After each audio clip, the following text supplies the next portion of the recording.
எல்லா தமிழ் ஃப்ரெண்ட்ஸ்க்கும் வணக்கம். இன்றைக்கி சிக்கன் வச்சுட்டு ஒரு ரெசிபி பார்க்க போகிறோம். இப்போ நான் சிக்கன் சுக்கா செய்ய போகிறேன்.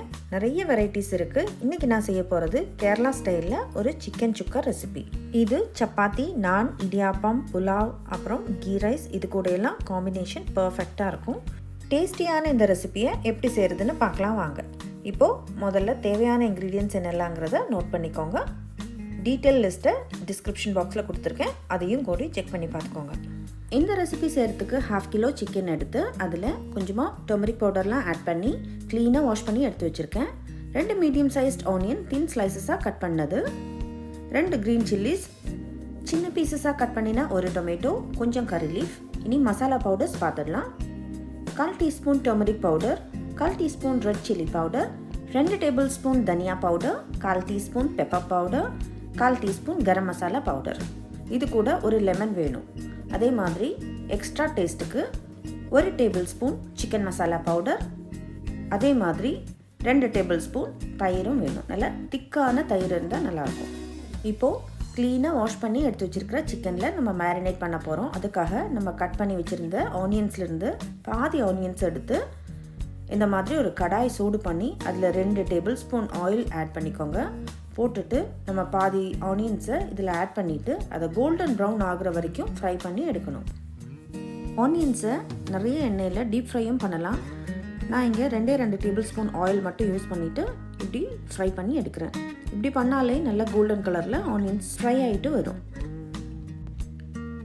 இப்போ பாருங்கள், ஆனியன்ஸ் நல்லா கோல்டன் கலரில் நல்லா கிறிஸ்பியாக ஃப்ரை ஆகிடுச்சு. இதை தனியாக ஒரு பிளேட்டில் எடுத்து வச்சிடலாம்.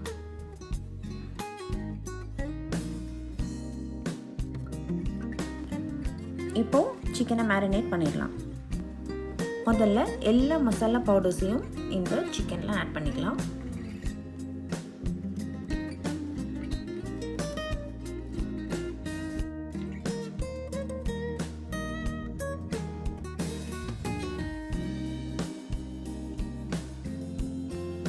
அதுக்கப்புறம் சிக்கனுக்கு தேவையான அளவு உப்பு, 1 டேபிள் ஸ்பூன் திக்கான தயிர், இது கூட 1 டீஸ்பூன் லெமன் ஜூஸ். இதில் கோல்டன் ப்ரௌனாக ஃப்ரை பண்ணி எடுத்து வச்சுருந்த ஃப்ரைட் ஆனியன்ஸையும் இதில் ஆட் பண்ணிக்கலாம். இதெல்லாம் ஆட் பண்ணதுக்கப்புறமா நல்லா மிக்ஸ் பண்ணி விட்டுடணும். நம்ம ஆட் பண்ணியிருந்த மசாலாஸும் ஃப்ரைட் ஆனியன்ஸும் எல்லாம் சேர்ந்து சிக்கனில் பிடிக்கிற மாதிரி நல்லா மிக்ஸ் பண்ணி விட்டுடணும். இதில் தண்ணி எதுவும் ஆட் பண்ணிட வேண்டாம். இதில் ஃப்ரெஷ்ஷான கறி லீவ்ஸும் ஃப்ரெஷ்ஷான மல்லி இலையும் இதில் ஆட் பண்ணி கொடுத்து நல்லா மிக்ஸ் பண்ணி விட்டுக்கலாம். இதில் ஃப்ரெஷ் கறி லீவ்ஸ் ஆட் பண்ணும்போது நல்ல ஒரு ஃப்ளேவர் கிடைக்கும். இதெல்லாம் மிக்ஸ் பண்ணதுக்கப்புறமா நல்லா டைட்டாக மூடி வச்சுட்டு ஒரு 1 ஹவர் ஃப்ரிட்ஜில் எடுத்து வச்சுருங்க. இது நல்லா ஊறணும். அப்போ தான் இதில் ஃப்ளேவர்ஸ் எல்லாம் நல்லா இறங்கி சிக்கன் நல்லா டேஸ்ட்டாக இருக்கும். இப்போ 1 ஹவர் ஆனதுக்கப்புறமா ஒரு பேன் சூடு பண்ணி அதில் 2 டேபிள் ஸ்பூன் ஆயில் ஆட் பண்ணிக்கோங்க. அதில் 1 டீஸ்பூன் சோம்பு நல்லா பொரிஞ்சதும் ஃப்ரெஷ் கறி லீவ்ஸ் இதில் ஆட் பண்ணிக்கோங்க. அதுக்கப்புறம் நம்ம ஃப்ரை பண்ணினது போக பாக்கி எடுத்து வச்சுருந்த ஆனியன்ஸை இதில் ஆட் பண்ணிவிட்டு நல்லா வதக்கணும். ஆனியன்ஸ் நல்லா வதங்கி டிரான்ஸ்பரண்ட் கலர் ஆகிற வரைக்கும் இதை வதக்கணும். இனி இந்த ஸ்டேஜில் 1 tablespoon ginger garlic paste போட்டு அதோட ரா ஸ்மெல் எல்லாம் போகிற வரைக்கும் நல்லா வதக்கணும்.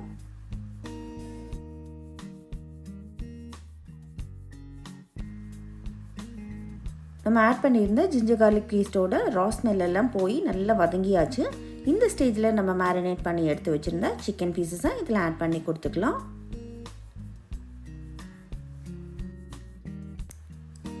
இது கூட ஸ்லிட் பண்ணி எடுத்து வச்சுருந்த 2 க்ரீன் சில்லிஸை ஆட் பண்ணிக்கிறோம்.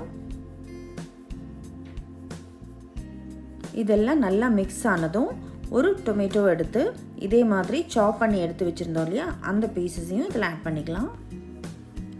இதெல்லாம் ஆட் பண்ணதுக்கப்புறமா நல்லா மிக்ஸ் பண்ணி விட்டுக்கணும். இந்த ரெசிபி செய்கிறதுக்கு வாட்டர் எதுவும் ஆட் பண்ண வேண்டாம். இந்த டொமேட்டோவில் இருக்கிற வாட்டரே போதும். சிக்கன்லேயும் தண்ணி விடும், அதனால் அதுவே போதும்.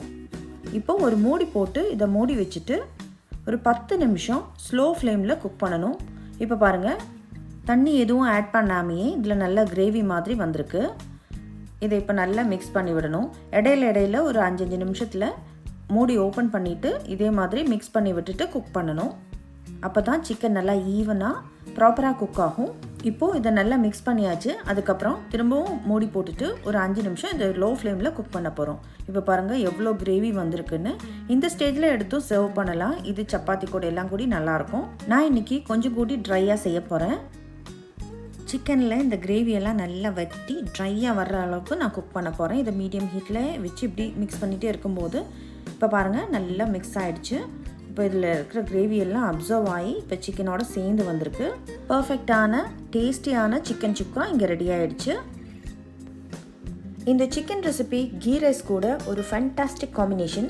அதே மாதிரி சப்பாத்தி, இடியாப்பம், புலாவ், இதே மாதிரி நிறைய டிஷ்ஷஸ் கூடயும் இது சூப்பரான ஒரு காம்பினேஷனாக இருக்கும். கண்டிப்பாக இந்த ரெசிபியை ட்ரை பண்ணி பாருங்கள். உங்கள் எல்லாருக்கும் ரொம்ப பிடிக்கும். கேரளாவில் செய்கிற மாதிரி சிக்கன் சுக்கா ரெசிபி. இந்த ரெசிபி உங்களுக்கு எல்லாருக்கும் பிடிச்சிருக்குன்னு நினைக்கிறேன். பிடிச்சிருந்தா எப்படி இருக்குன்னு கமெண்ட்ஸில் சொல்லுங்கள். ஃப்ரெண்ட்ஸ் அண்ட் ஃபேமிலிக்கெல்லாம் ஷேர் பண்ணுங்கள். புதுசாக சேனல் பார்க்குறவங்க சப்ஸ்கிரைப் பண்ணுங்கள். மறக்காமல் கூட இருக்கிற பெல் ஐக்கனையும் ப்ரெஸ் பண்ணிக்கோங்க. அப்போ தான் நான் போடுற புது வீடியோட புது அப்டேட்ஸ் எல்லாம் உடனே உங்களுக்கு கிடைக்கும். அப்போது அடுத்த ஒரு புது வீடியோவில் புது ரெசிபியோடு உங்களை வந்து பார்க்குறேன். அது வரைக்கும் டேக் கேர், பாய்.